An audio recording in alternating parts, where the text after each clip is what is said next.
السلام علیکم ناظرین، میں ہوں آپ کی میزبان عثمان امان۔ حبیب صاحب پروگرام میں میرے ساتھ موجود۔ چیف جسٹس قاضی فائز عیسیٰ کی ریٹائرمنٹ میں اب صرف 14 روز باقی رہ گئے ہیں اور ان کی سبکدوشی سے پہلے بلاول بھٹو آئینی ترامیم منظور کروانا چاہتے ہیں۔ اس سلسلے میں آج پنجاب ہاؤس میں نواز شریف صاحب اور بلاول بھٹو کے درمیان وفود کی سطح پر ملاقات ہوئی۔ ذرائع کے مطابق ملاقات میں پیپلز پارٹی اور نون لیگ ترمیمی مسودے پر متفق ہوئے ہیں۔ مسودے میں JUI کی تجاویز بھی شامل کی گئی ہیں۔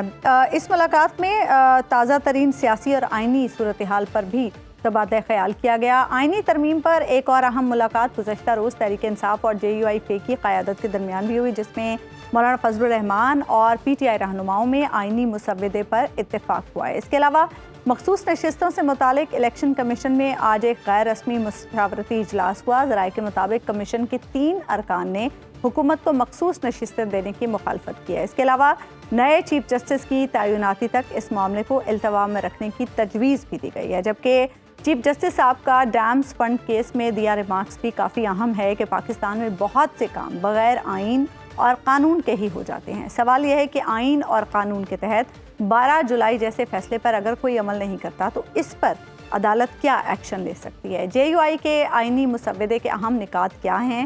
حتمی مسودہ کب PTI کو فراہم کیا جائے گا اور آئینی عدالت کی بجائے آئینی بنانے سے کیا فائدہ ہوگا؟ اسی تمام تر صورتحال پر ہم بات کریں گے۔ پروگرام میں ہمیں جوائن کر رہے ہیں JUI کے سینئر رہنما سینیٹر کامران مرتضیٰ صاحب۔ کامران مرتضیٰ صاحب، سب سے پہلے تو آپ سے یہ جاننا چاہیں گے کہ JUI جس آئینی مسودے پر کام کر رہی ہے، کیا وہ مکمل طور پر تیار ہو چکا ہے؟ جی انشاءاللہ تعالیٰ تیار ہے اور کوشش کریں گے کہ کل جو ہے نا وہ سامنے آ جائے۔ اچھا، ابھی تک جو اطلاعات سامنے آئی ہیں وہ کچھ یہ ہیں کہ آئینی عدالت کے بارے میں تو JUI کا ایک واضح موقف ہے کہ JUI کہتی ہے کہ اس آئینی عدالت کو یا سپریم کورٹ کو تو ہم قبول نہیں کریں گے۔ تو کیا آپ نے اپنے مسودے میں یہ بھی رکھا ہے، یعنی اب یہ قانون آپ جو ترمیم تجویز کریں اس میں یہ بات واضح کر دی گئی ہے؟ جی ہم نے بینچز کی تجویز دی ہے، کانسٹیٹیوشنل بینچز بنا لی جائے اسی ایگزسٹنگ سپریم کورٹ۔ اچھا، تو یہ بتائیے گا کہ اس میں ایک بات یہ بھی ہو رہی تھی کہ ہائی کورٹس کے اندر ہائی کورٹس کو اس طرح کر دیا جائے گا کہ اس کے ججز کو ایک ہائی کورٹ سے دوسرے ہائی کورٹ بھی بھیجا جا سکے۔ اس کو اپوز کیا ہم نے۔ اچھا، اور جو ملٹری کورٹس والی بات چل رہی تھی؟ جی وہ بھی اپوز کی۔ اچھا، یہ بتائیے گا کامران مرتضیٰ صاحب کہ اب پولیٹیکلی سپیکنگ آپ یہ بتائیے گا کہ آپ کے بغیر کیا نمبرز موجود ہیں گورنمنٹ کے پاس کہ وہ اکٹھے کر کے کسی کی بازو مروڑے بغیر نمبرز اکٹھے کر کے ترمیم کر سکے؟ دیکھیے اگر بلاول صاحب کی اور میاں نواز شریف صاحب کی ملاقات ہوئی ہے تو اس کا مطلب ہے کہ کوئی نمبرز پورے کیے گئے ہوں گے، ادروائز یہ ممکن نہیں ہے۔ اب تک یہ بھی پتہ نہیں ہے کہ انہوں نے کون سی تجاویز JUI کی شامل کی ہیں، تو یہ بھی جو ہے وہ آج رات تک واضح ہو جائے گا۔ آپ نے یہ مسودہ ان کے ساتھ شیئر کر دیا ہوئے پیپلز پارٹی کے ساتھ؟ میرا خیال ہے ان کو کسی اور دوست شیئر کر دیا تھا۔ اچھا، تو اب آپ کیا سمجھ رہے ہیں کہ وہاں سے آپ کو جو جواب ملے گا تو اس کے بعد ایک اور پھر ایکسرسائز ہوگی کہ نیا مسودہ بنے؟ جو بھی جواب آئے گا اس کو پھر پارٹی کے ساتھ شیئر کر کے انشاءاللہ تعالیٰ وہ پھر جو فیصلہ ہوگا وہ آپ کے سامنے رکھیں گے، سب کے دوستوں کے سامنے۔ اچھا کامران مرتضیٰ صاحب، کوئی ڈیٹ شیئر کی گئی ہے کہ آئینی ترمیم لانے کے لیے حکومت کب تک چاہتی ہے کہ اجلاس بلایا جائے؟ کوئی ڈیٹ اس حوالے سے JUI سے شیئر کی گئی ہے؟ دیکھیے کل کوئی پریلیمنری اجلاس شروع ہو جائیں گے، جو اس سے پہلے جو چیزیں ہوتی ہیں وہ کل سے شروع ہو جائیں گی صبح سے۔ یعنی کل صبح سے ہم دیکھیں گے کہ آئینی ترمیم کے حوالے سے کام شروع ہو جائے گا؟ جی آپ جو کچھ جو ہے نا وہ آپ معاملات دیکھ لیں گے، صبح سے معاملات شروع ہو جائیں گے۔ اب اجلاس تو بعد میں ہوگا مگر کچھ اور چیزیں جو شروع کی وہ کل سے شروع ہو جائیں گی۔ تو کامران مرتضیٰ صاحب، آپ خود وکیل رہنما بھی ہیں اور وکلاء میں ان ترامیم کو لے کے کافی ایک تحفظات پائے جاتے ہیں، تو اب وکلاء کے تحفظات کو کیا آپ نے اپنی ترامیم میں مد نظر رکھا ہے اور ان سے بھی مشورہ ہوا ہے اس آپ کی تجاویز کی تیاری میں؟ دیکھیے جو چیز ہمارے اس میں ہے اس میں اور وکلاء کے اندر کوئی میرا خیال اختلاف نہیں ہوگا، اور تقریباً وکلا کی باتیں جو ہے نا وہ ساری اس میں سمونے کی کوشش کی گئی ہے. اب ظاہر ہے دوسری پارٹیاں بھی ہوں گی تو جب دوسری پارٹیوں کے ساتھ بیٹھیں گے تو پھر ان کی تجاویز دیکھتے ہیں کہ ان کے یہاں سے کیا آتا ہے اور ہمارے یہاں سے کیا. تو انشاءاللہ تعالیٰ معاملہ. سلمان اکرم راجہ صاحب نے بھی تو آپ کو کچھ تحریری تجاویز دی تھی. ان کا ایک میسج تھا صرف. وہ کہہ رہے ہیں کہ میں تیار کر رہا ہوں. مجھے آج کا جو میسج ہے ان کا کہ وہ تیار کر رہے ہیں. تو کامران مرتضیٰ صاحب، جو مسودہ JUI نے تیار کیا ہے وہ پہلے PTI کے ساتھ شیئر کیا جائے گا یا تمام جماعتوں کے ساتھ ایک ہی وقت میں شیئر ہوگا؟ تمام دوستوں کے ساتھ شیئر کیا جائے گا. وہ جو کچھ ہمارے پاس ہے وہ ہم سب دوستوں کے ساتھ رکھیں گے. ابھی مجھے لینی ہے انسٹرکشنز مولانا صاحب سے، اس کے بعد دین جو ہے نا میں اس پہ کوئی بات کر سکوں. اچھا، اس بیچ میں حکومت کی طرف سے مزید کوئی تجاویز آپ لوگوں سے شیئر کی گئی ہیں؟ دیکھتے ہیں کل تک جو ہے نا باتیں آپ کافی ساری کھل کے سامنے آ جائیں گی. ویسے کامران مرتضیٰ صاحب آج آپ بڑے محتاط انداز میں بول رہے ہیں. کیا مطلب کوئی بہت بڑا کوئی راز ہے جو چھپا رہے ہیں؟ کل سے پہلے کچھ آج تھوڑی سی کھل کے باتیں آپ بھی کر لیں نا. کل تک انتظار کریے، کل تک بہت ساری چیزیں آپ کے سامنے آ جائیں گی. اچھا، اب یہ بتائیے گا کہ آپ اور PTI کے درمیان وہ کیا میکنزم ہے جس کے مطابق آپ لوگ طے کر رہے ہیں کہ یہ ترامیم تو ہمیں قابل قبول ہیں، یعنی دونوں جماعتوں کو. اور کل جب سلمان اکرم راجہ صاحب اور گوہر صاحب آپ کی طرف آئے تو ان کے ساتھ کیا معاملات طے پائے؟ ان کو ہم نے یہی بتایا تھا جو آپ کو بتایا. اچھا، تو اس کا مطلب ہے کہ وہ جو ان کا کانفیڈنس تھا وہ آپ کی بتائی ہوئی چیزوں کی وجہ سے تھا کہ ایک نئی سپریم کورٹ نہیں بن رہی. ہماری تجاویز میں ہے، بن رہی یا نہیں بن رہی ہے تو مجھے نہیں پتا، مگر ہماری تجاویز ایسے ہی. اچھا کامران مرتضیٰ صاحب، آپ کہہ رہے ہیں کہ کل کے بعد کچھ چیزیں کھل کر سامنے بھی آ جائیں گی اور کل کے بعد آئینی ترمیم کے حوالے سے کچھ کام بھی شروع ہو جائے گا. اگلے ہفتے میں SCO کا اجلاس ہے. مولانا صاحب پہلے ہی مشورہ دے چکے ہیں کہ SCO اجلاس کے بعد ترمیم کے حوالے سے اجلاس بلایا جائے. حکومت بھی یہی چاہتی ہے نا، تھوڑا سا پریلیمنری دیکھ تو لینا، کل تک ویٹ تو کر لیجیے. اچھا، حکومت چاہتی ہے، حکومت بھی یہی چاہتی تھی اور بلاول بھٹو صاحب بھی پہلے یہ کہہ چکے ہیں کہ 25 اکتوبر سے پہلے ہم چاہتے ہیں کہ یہ ترامیم ہو جائیں. کل بلاول بھٹو صاحب نے کہا کہ ان کو ٹائم لائن سے کوئی غرض نہیں ہے، 25 سے پہلے ہوں یا 25 کے بعد ہوں. تو JUI کا اس پر کیا سٹانس ہے کہ 25 سے پہلے ہی ہو جائیں یا 25 کے بعد بھی ان سے کوئی فرق نہیں پڑتا؟ ہم تو اپوزیشن میں بیٹھے ہیں، ہماری ضرورت نہیں ہے. جن کی ضرورت ہے یہ بات ان سے پوچھیے. ہم تو اپوزیشن میں ہیں، کوئی چیز ہم کو اچھی لگے گی ہم ووٹ کر دیں گے، کوئی چیز اچھی نہیں لگے گی ہم ووٹ نہیں کریں گے. اچھا، ہمارا کردار جو ہے صرف تجاویز دینے کے لیے یا اس میں کوئی چیزوں کو کاؤنٹر کرنے کے لیے. ہم اپنا کردار ادا کریں گے اپوزیشن میں بیٹھے ہوئے لوگوں کی طرف. تو کامران صاحب، پھر 25 اکتوبر کی ڈیڈ لائن آپ جانتے ہیں اچھی طرح کہ اس میں چیف جسٹس صاحب کا بھی ذکر آتا ہے کہ چیف جسٹس صاحب اس میں ایک سٹیک ہولڈر یعنی کے طور پہ ابھر رہے ہیں. وہ خود نہ بھی ابھریں لیکن دوسرے مجموعی حالات انہیں ابھار رہے ہیں. جو ہے وہ آپ حکومت سے پوچھئے، پیپلز پارٹی سے پوچھئے یا جو بھی جن کو اس میجک ڈیٹ سے جو ہے نا وہ تعلق ہے ان سے پوچھئے. مجھے زیادہ اس کا پتہ نہیں ہے. مجھے زیادہ پتہ یہ ہے کہ کل چیزیں جو ہے نا نسبتاً انفولڈ ہو جائیں گی.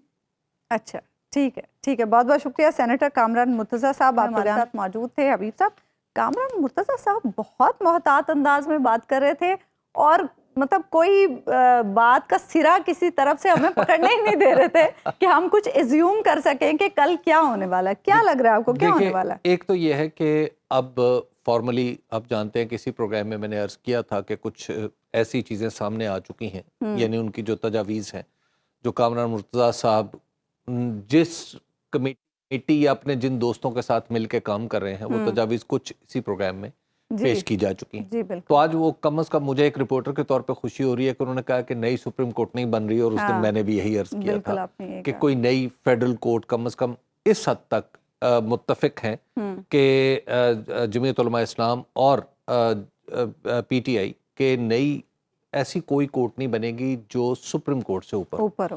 سپریم کورٹ کے اندر ہی کچھ ارینجمنٹ کرنی ہو تو وہ کر دی جائے، لیکن نئی کورٹ کوئی نہیں بنے گی. تو لہٰذا یہ وہ نقطہ ہے جس پہ اپوزیشن کی سبھی جماعتیں امکانی طور پر متفق ہو سکتی ہیں.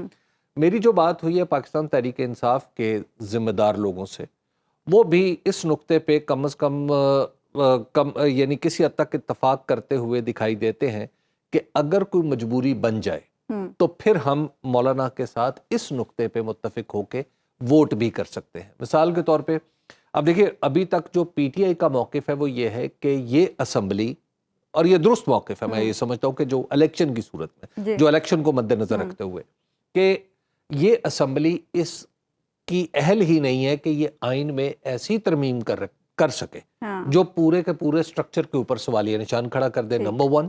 نمبر 2، اس کے پاس سیاسی اور اخلاقی مینڈیٹ بھی نہیں ہے کہ آئین میں ترمیم جیسا دور رس کام اس سے سرزد ہو سکے. تو لہٰذا وہ تو اس کے راستے میں پوری رکاوٹ بننے کی کوشش کریں گے، اور وہ چاہتے یہ ہیں کہ یہ کام سرے سے ہو ہی نہ.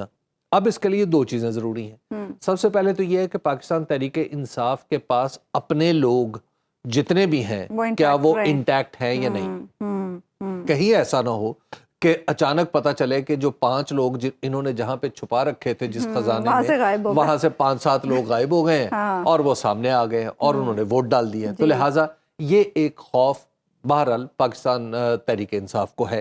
نمبر 2، یہ بھی ہے کسی درجے میں کہ سپیکر جو ہیں ان کے ہیں، اور وہ سپیکر اپنی جو ہمارے سپیکر صاحب ہیں قومی اسمبلی کے، وہ خالصتاً مسلم لیگ نون کے کارکن کے طور پر کام کر رہے ہیں.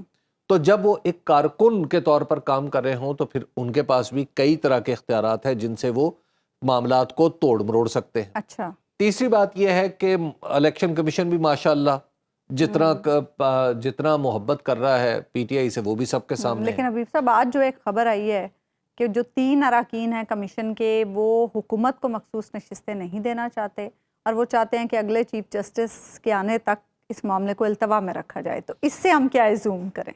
دیکھیے یہ جو الیکشن کمیشن میں بات چل رہی ہے کہ ہم نشستیں بعد میں ابھی نہیں دیتے، اول تو یہاں پر سوال یہ اٹھتا ہے کہ الیکشن کمیشن کے پاس کیا یہ اختیار ہے کہ وہ یہ دیکھے کہ سپریم کورٹ کے فیصلے پر ہم نے عمل درآمد کرنا ہے یا نہیں کرنا. یہ ایک بنیادی بات ہے. جب سپریم کو ہمارے ہاں پچھلے کچھ عرصے سے یہ طرز عمل جڑ پکڑ چکا ہے، خاص طور پر الیکشن کمیشن میں اور اس کے ساتھ ساتھ ہمارے حکومتی اداروں میں، کہ جیسے ہی کوئی فیصلہ آتا ہے سپریم کورٹ کا اور حکومت اس کو پسند نہیں کرتی یا متعلقہ ادارہ اس کو پسند نہیں کرتا، تو اس کے اوپر طرح طرح کے اعتراضات لگانا شروع کر دیتا ہے. وہ جیسے قرآن میں ہے نا، یہود کے بارے میں کہا گیا کہ انہیں کہا گیا، حضرت موسیٰ علیہ السلام نے حکم دیا کہ اب ایک گائے سورہ بقرہ، جی، اور انہوں نے اس گائے کے اوپر اعتراضات کرنے شروع کر دیے کہ اچھا یہ گائے کیسی ہوگی، یہ ہوگی. دراصل وہ جو وضاحت مانگ رہے تھے وہ وضاحت نہیں مانگ رہے تھے، وہ اپنی نیت کی خرابی تھی جو ان کے زبان پر آئی ہوئی تھی، اور اللہ تعالیٰ نے فرمایا کہ وہ لگتا نہیں تھا کہ یہ کام کریں.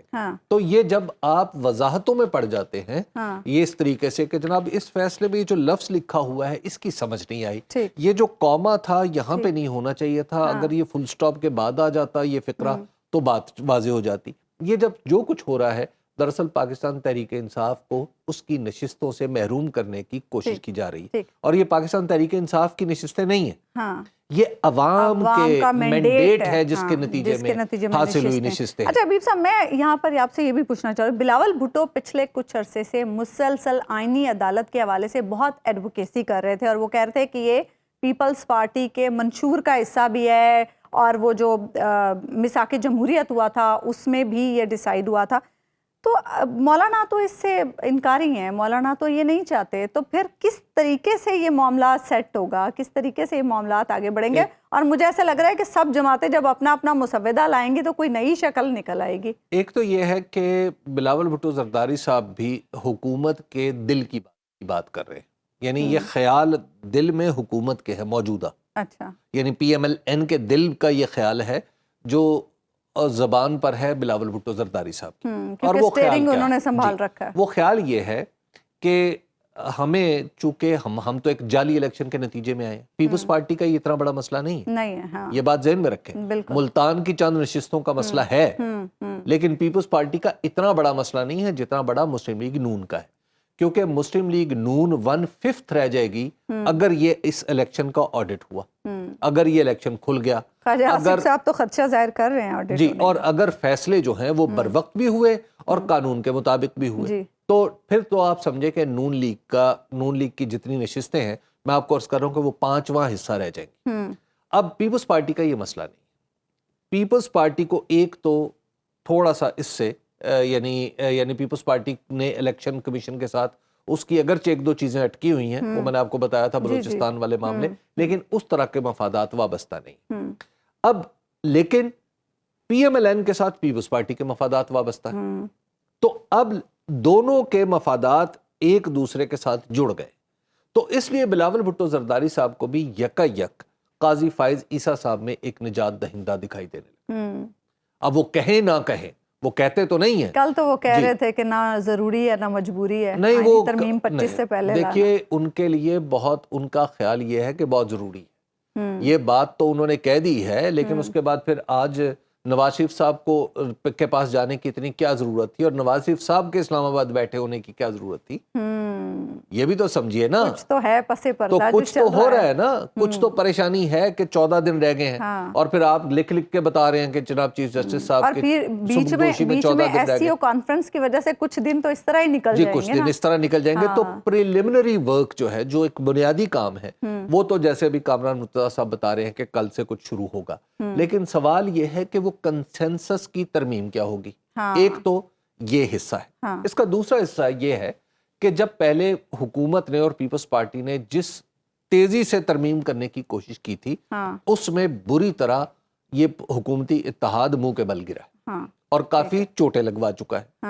اب اس حکومتی اتحاد کی سیاسی ساکھ کی بحالی کے لیے ضروری ہے کہ یہ کوئی شمع شوشہ آئین کے اندر تبدیل کروائیں، کیونکہ اگر آئین میں انہوں نے یہ ترمیم نہ کروائی تو اس کا مطلب یہ ہے کہ اسمبلی کے اوپر یہ اپنا اختیار کھو چکے ہیں، بالکل، ہاں، سوالیہ نشان آ جائے گا نا جی، تو لہٰذا انہوں نے کوئی شمع شوشہ ایسا بدلنا ہے کہ جس کے بعد یہ کہہ سکے دیکھا ہم نے اتفاق رائے سے یہ کوما جو تھا کومے کی جگہ فل سٹاپ لگا دیا ہے اور کولن کی جگہ سیمی کولن لگا دیا ہے، اس سے آئندہ پاکستان کے اندر انصاف کی ریل پیل ہو جائے گی اور انصاف جو ہے وہ عام آدمی کو ترمیم تو لانی ہے۔ لیکن آج جو بلاول بھٹو کی ملاقات ہوئی نواز شریف صاحب سے، اس میں اس بات پر اتفاق کیا گیا کہ تمام جو سیاسی جماعتیں ہیں ان کی کنسنسس سے ہی ہم یہ آئینی ترمیم لائیں گے اور ملک کو سیاسی اور معاشی بحران سے بھی نکالیں گے، اس بات کے عزم کا بھی اعادہ کیا گیا۔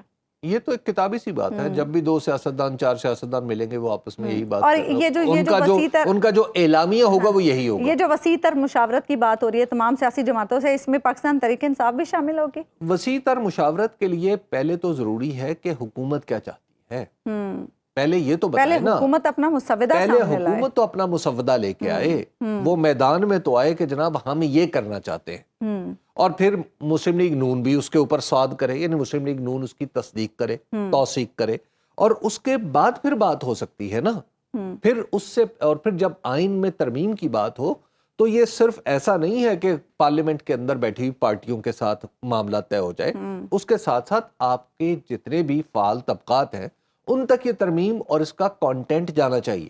مثال کے طور پہ صحافی ہیں، وکلا ہیں، جن کا بہت زیادہ اعتراض ہے، عام آدمی ہیں، بزنسز ہیں، جو دیکھیں کہ آپ ملک کے سٹرکچر کو اس انداز میں تبدیل کر رہے ہیں تو اس کے اثرات کیا ہوں گے۔ خاص طور پر جو پہلے آرٹیکل 8 کے حوالے سے باتیں ہو رہی تھی، اگر اس کے حوالے سے کچھ شامل ہے پھر تو اس میں سبھی سٹیک ہولڈرز ہیں۔ جی، اس میں سبھی سٹیک ہولڈرز ہوں گے، تو لہٰذا ایسی صورت پہلے تو وہ مسودہ سامنے ہے اور اس کے اوپر ایک وائڈر ڈسکشن ہو جو پھر آہستہ آہستہ پولیٹیکل کنسنسس میں ڈلتی چلی جاتی ہے۔ تو یہ تو پھر بہت ٹائم ٹیکنگ ہوگا۔ تو کیا ہو گیا، آئینی ترمیم ہے نا، کوئی ایسا تو نہیں ہے کہ وہ قانون بناؤ، قانون بنانا ہے کچھ اور جس کی ضرورت فوری ہے۔ پھر حکومت جو یہ ترمیم لانا چاہتی تھی اس کا تو مقصد ہی فوت ہو جائے گا، پھر مقصد کیا رہے گا باقی؟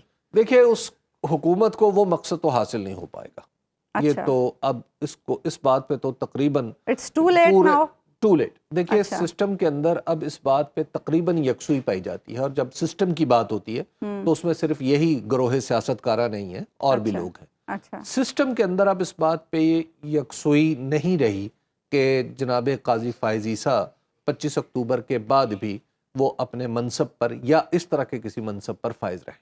اچھا، تو جب سسٹم کے اندر یہ یکسوئی ختم ہو گئی ہے تو اس کے بعد پھر بہت بڑا فرق نہیں پڑتا، پھر 25 کیا، 26 کیا اور 28 کیا۔ اور حبیب صاحب کیا آپ یہ دیکھ رہے ہیں کہ جس طرح سے آپ سسٹم کی بات کر رہے ہیں، عدلیہ میں اگر جو بھی تبدیلی آتی ہے 25 کے بعد، تو کیا اس سے خان صاحب کے جو مقدمات ہیں ان میں بھی کوئی تبدیلی آئے گی اور خان صاحب باہر بھی آ سکتے ہیں؟ کیا سسٹم میں یہ بھی کوئی سوچ پائی جا رہی ہے؟ یہ ہے کہ سپریم کورٹ کے پاس فی الحال ایسے مقدمات نہیں ہیں جن کے اوپر وہ فیصلہ کرے اور اس کے نتیجے میں عمران خان صاحب جیل سے باہر آ جائیں. آج کی تاریخ تک تو میری معلومات کے مطابق کوئی ایسا مقدمہ نہیں ہے.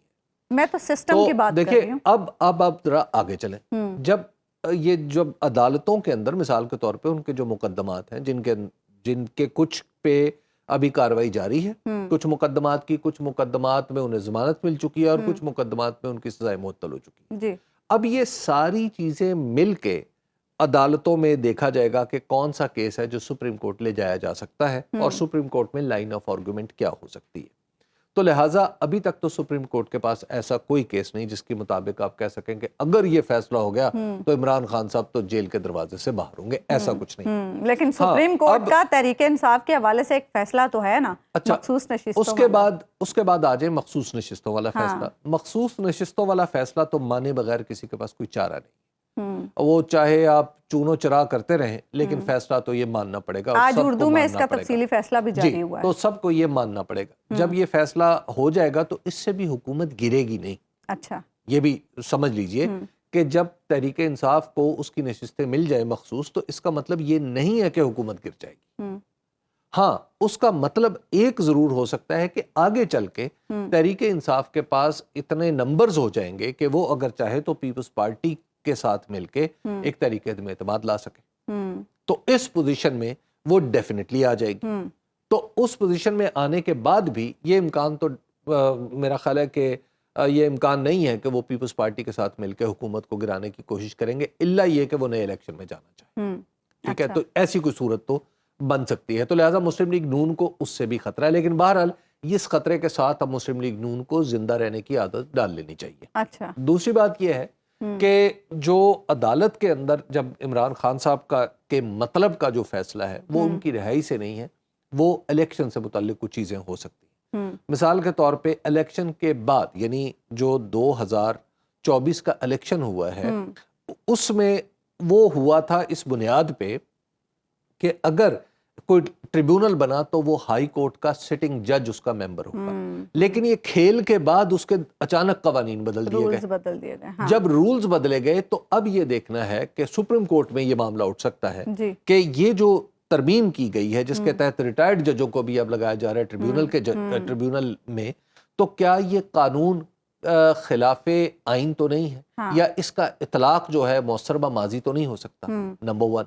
نمبر 2، اسی طرح کا ایک قانون ہے جو الیکشن جس میں ترمیم کر کے یہ کہا گیا ہے کہ وہ بھی الیکشن ایکٹ کی ترمیم ہے کہ جو بھی شخص ایک دفعہ اسمبلی میں آیا اس نے جو بھی پارٹی جوائن کی وہ اسی کا رہے گا.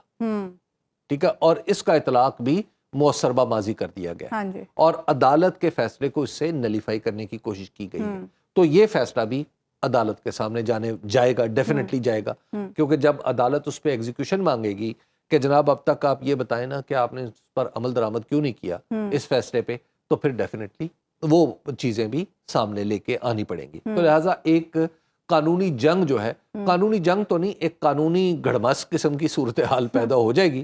لیکن جسٹس منصور علی شاہ صاحب اور ان کے رفقا سے اور سپریم کورٹ کے سبھی ججوں سے توقع ہے کہ اس سے باہر نکالنے کا کوئی راستہ بھی ہمیں دکھا دیں. الیکشن کمیشن کے لیے بھی مشکلات پیدا ہوں گی. الیکشن کمیشن کے لیے تو کافی بڑی مشکلات ہے. الیکشن کمیشن نے اگر اپنا طرز عمل درست نہ کیا تو عین ممکن ہے کہ جنوری سے پہلے اس کے چیف یعنی چیف الیکشن کمشنر یا ان کے دیگر کچھ لوگوں کے اوپر توہین عدالت کا مقدمہ قائم ہو جائے. تو پھر وہ صورتحال ایک مختلف صورتحال بن جائے گی. اچھا، ابھی صاحب پیپلز پارٹی کے وفد کی مولانا سے بھی ملاقات ہوئی ہے آج، تو کیا بار بار ملاقاتیں کر کے مولانا سے کیا یہ لگ رہا ہے کہ ہم بار بار کی ملاقاتوں سے مولانا کر لیں گے؟ ایسا کچھ ہے؟ مولانا کا ایک اصولی موقف ہے. مولانا کا اصولی موقف یہ ہے کہ وہ کسی بھی صورت آئینی ترمیم میں آئینی عدالت قبول نہیں کریں گے. تو لہٰذا اس کو تو آؤٹ آف کوسچن سمجھیں. ٹھیک، اب اس سے پیچھے کیا کرنا ہے یہ بتائیں. یہ پیپلز پارٹی بھی ابھی تک نہیں بتا پا رہی. پیپلز پارٹی تو بار بار آئینی عدالت کا ذکر کر رہی ہے نا، تو پیپلز پارٹی یہ بھی نہیں بتا رہی. دوسری بات یہ ہے کہ اب جو آرٹیکل 63A کا چونکہ تفصیلی فیصلہ بھی آ چکا اور اس نے بہت سارے لوگوں کو یہ اجازت دے دی ہے کہ وہ اگر مینڈیٹ چوری کر کے کسی دوسرے کو دینا چاہیں تو وہ دے سکتے ہیں. تو اگر ایسے کچھ لوگ ہیں جن کی بازو مروڑ کے اگر ترمیم کروانی ہے تو وہ تو ایک مشکل ہوگا, شاید وہ سسٹین بھی نہیں کرے گی. اور اس کے بعد پھر ایک اور چیز ذہن میں رکھیے کہ بلاول بھٹو زرداری صاحب نے ہلکی سی یہ دھمکی دے دی ہے. کل میں مختلف ٹکرز دیکھ رہا تھا ٹیلی ویژنز پہ چلتے ہوئے کہ وہ کہہ رہے ہیں کہ ہاں ہم ایسے لوگوں سے رابطہ کر سکتے ہیں جو ضمیر کی آواز پہ لبیک کہنا چاہتے ہیں. جی بالکل جی, تو اس کا مطلب یہ ہے کہ وہ 63A کی جو رسیاں ہیں ان کے انہوں نے کھول دی ہے. جی, صحافیوں سے گفتگو میں کہہ دی ہے. تو اس کا مطلب ہے کہ ضمیر کے مطابق جو لوگ ہیں وہ بھی ابھی تک ان کے رابطے میں نہیں آئے ہیں. کوششیں بہت کی جا رہی ہیں. ایک بریک ہم لیں گے ناظرین, اور بریک کے بعد واپس آئیں گے تو گفتگو کے سلسلے کو آگے بڑھائیں گے. ویلکم بیک ناظرین. خیبر پختونخوا میں امن و امان کی صورتحال پر آج پشاور میں وزیر اعلیٰ علی امین گنڈاپور کی صدارت میں ایک گرانڈ جرگہ ہوا, جس میں وفاقی حکومت کی نمائندگی وزیر داخلہ محسن نقوی نے کی, جبکہ گورنر KP فیصل کریم کنڈی بھی وزیر اعلیٰ کے برابر نشست پر بیٹھے تھے. جرگے میں شریک تمام سیاسی جماعتوں کے رہنماؤں نے متعلقہ فریق سے بات کرنے کے لیے مذاکراتی جرگہ بنانے پر اتفاق کیا. وزیر اعلیٰ گنڈاپور نے شرکاء سے معاملے کو افہام و تفہیم سے حل کرنے کا اختیار مانگا, جو وفاقی حکومت سمیت تمام جماعتوں نے انہیں دے دیا. اس موقع پر وزیر اعلیٰ KP کا کہنا تھا کہ جو آئین کو تسلیم کرتے ہیں ان سے مذاکرات کرنے چاہیے. ہر مسئلے کا حل مذاکرات سے ہی ممکن ہے. وہ بطور وزیر اعلیٰ اس بات کو یقینی بنائیں گے کہ متعلقہ فریق ریاست کے خلاف بالکل نہ جائے اور کوشش ہوگی کہ یہ مسئلہ جلد حل ہو. جبکہ وزیر داخلہ محسن نقوی نے کہا کہ متعلقہ فریق سے مذاکرات کرنے پر کوئی اعتراض نہیں, وفاق معاملے پر مکمل تعاون کرے گا. اسی ساری صورتحال پر ہم بات کریں گے. بیورو چیف پشاور یاسر حسین ہمارے ساتھ پروگرام میں موجود ہیں. یاسر, یہ بڑی امپورٹنٹ بات ہے کہ معاملے کے حل کے لیے مکمل طور پر اختیار وزیر اعلیٰ KP کو دیا گیا ہے, جبکہ ہم دیکھ رہے تھے کہ وفاق اور KP میں جو تنازع ہے, جو تناؤ کی کیفیت ہے, وہ بہت زیادہ تھی. تو یہ سب کیوں کر ممکن ہوا؟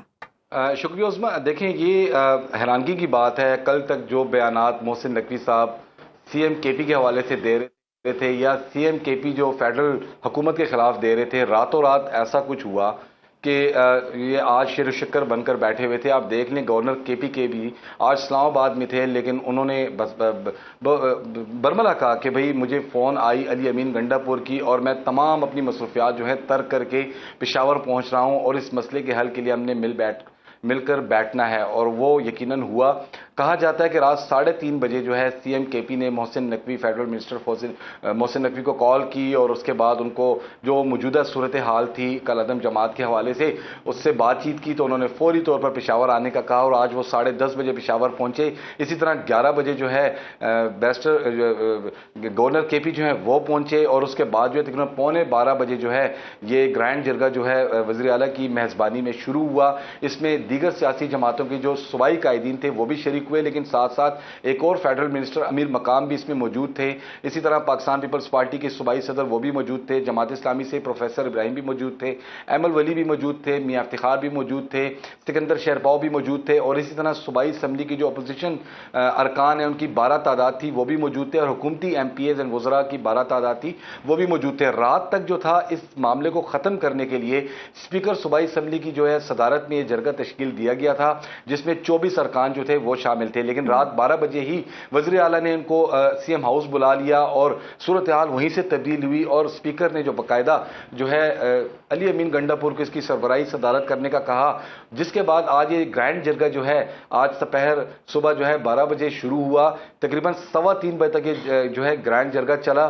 اس میں مختلف تجاویز لی گئیں تمام سیاسی جماعتوں کے جو صوبائی قائدین موجود تھے امن و امان کی صورتحال کے حوالے سے, اور بالخصوص جو کلدن جو ہے جماعت ہے اس سے مذاکرات کرنے کے حوالے سے, کیونکہ خیبر میں جو ہے اس وقت حالات انتہائی کشیدہ بھی ہیں, نیٹ ورکس بھی بند ہیں, سیکشن 144 بھی نافذ ہے.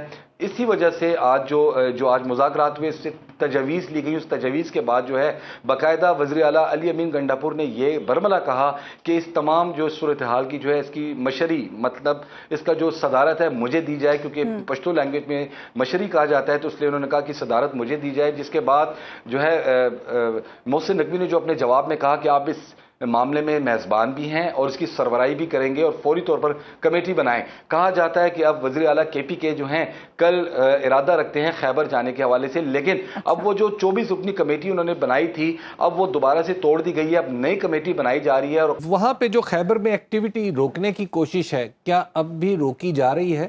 کیونکہ بعض ویڈیوز تو سجیسٹ کر رہی ہیں کہ وہاں پہ لوگ پہنچے ہوئے ہیں, کچھ لوگ.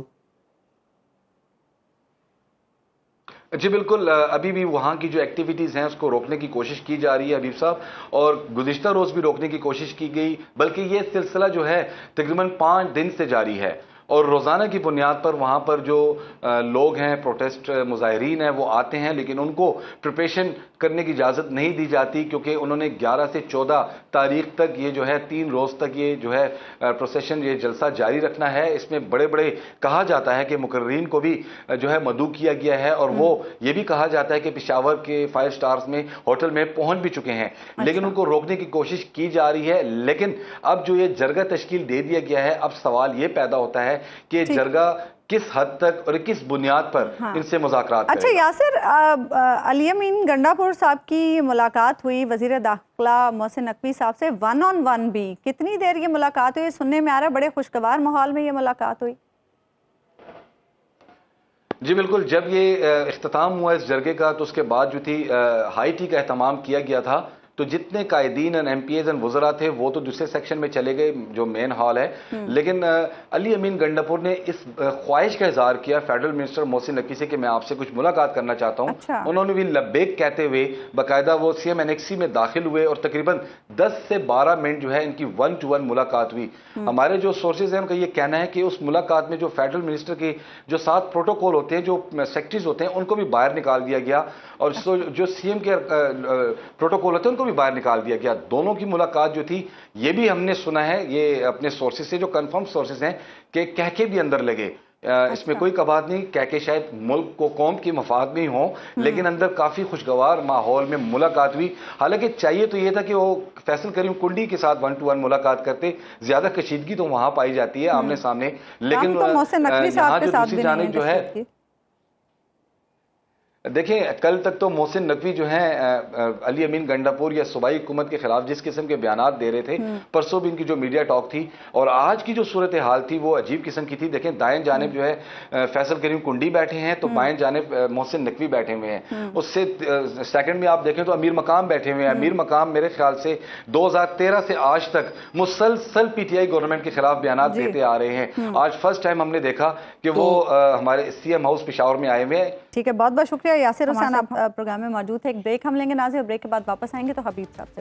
ویلکم بیک ناظرین. حبیب صاحب, آج ایک تو یہ جرگہ جس میں سب اکٹھے بیٹھے, اور اس کے بعد جرگے کے بعد جو ملاقات ہوئی گنڈاپور صاحب کی محسن نقوی کے ساتھ الگ سے 1 on 1, وہ ملاقات, کیونکہ ہم دیکھ رہے ہیں کہ جب سے ڈی چوک اسلام آباد کا احتجاج ہوا اس دن سے علی امین گنڈاپور صاحب کی جو شخصیت ہے وہ تنازعات کی زد میں ہے. تنقید پارٹی کے اندر سے بھی ہو رہی ہے, کارکنوں میں بھی ان کے حوالے سے شکوک و شبہات ہیں. تو اس ملاقات کا کیا امپیکٹ ہوگا؟ دیکھیے جیسے یہ ملاقات ہوئی ہے, اور اگر 10 منٹ کی ہے یا 15 منٹ کی ہے, جتنا بھی وقت ہے, اس میں جو ہونے والی گفتگو ہے اگر اس کا کوئی تیسرا شریک نہیں ہے, یعنی خود پاکستان تحریک انصاف کی طرف سے کچھ لوگ ایسے نہیں تھے جو اس ملاقات میں موجود نہیں تھے, تو اس کا مطلب ہے کہ پھر یہ ملاقات تو علی امین گنڈاپور صاحب کے لیے مصیبت کا باعث بن جائے گی. وہ پہلے بھی کافی مشکلات میں ہیں, اور اگرچہ ان کی پارٹی کے جتنے بھی لوگ ہیں ان کا دفاع بھی کر رہے ہیں, لیکن وہ بڑے نیمے درو نیمے برو قسم کا دفاع ہے. بہت سارے لوگ یہ نہیں جانتے, حتیٰ کہ پاکستان جو پی ٹی آئی کے سرکردہ جو لوگ ہیں وہ یہ نہیں جانتے کہ انہوں نے کس کے مشورے سے 26 نمبر چونگی سے راستہ بدلا تھا, وہ کس کے مشورے سے ڈی چوک پہنچے تھے, اور پھر کس کے کہنے پہ وہ خیبر پختونخوا ہاؤس گئے. اگرچہ انہوں نے وہ کیا جو اس وقت ان کے خیال میں مناسب تھا, لیکن ظاہر ہے جب واقعہ گزر جائے تو اس کی تعویل کرنا بہت مشکل ہے. اور چونکہ خان صاحب سے ملاقات نہیں ہو رہی کسی کی, تو خان صاحب کا بھی بیان کوئی سامنے نہیں آ رہا, ان کا بیان بھی سامنے نہیں آ رہا. تو اس لیے جب تک عمران خان صاحب کا کوئی واضح موقف سامنے نہیں آتا تو اس وقت تک تو مجھے ایسے لگتا ہے کہ جو علی امین گنڈاپور صاحب ہیں ان کی مشکلات میں اضافہ ہوگا, اور پارٹی کے اندر بھی شاید انہیں کہیں ریزسٹنس کا سامنا اگر فوری طور پر نہ ہو تو بعد میں ہو سکتا ہے. اور پھر ہماری یہ پارلیمانی سیاست ہے, پارلیمانی سسٹم میں یہ ہوتا ہے کہ ہر وقت ایک متبادل تیار رہتا ہے. جی ایسا ہر ہی ہے. وقت کوئی نہ کوئی شخص جو ہے وہ چاہتا ہے پیڈ کر کے بیٹھا ہوتا ہے کہ اگلا آؤٹ ہوگا تو میں وہاں پہ آ جاؤں گا. تو بہت سارے لوگ خود خیبر پختونخوا اسمبلی میں بھی ایسے ہیں جو یہ سمجھتے ہیں کہ اگر کوئی برا وقت آتا ہے علی امین گنڈا پور صاحب پہ تو وہ بہتر متبادل ہو سکتے ہیں. اچھا حبیب صاحب، یہ جو علی امین گنڈا پور صاحب کو اختیار دیا گیا ہے کہ وہ تمام تر معاملات کو اب دیکھیں، علی امین گنڈا پور صاحب یہ کر سکتے ہیں؟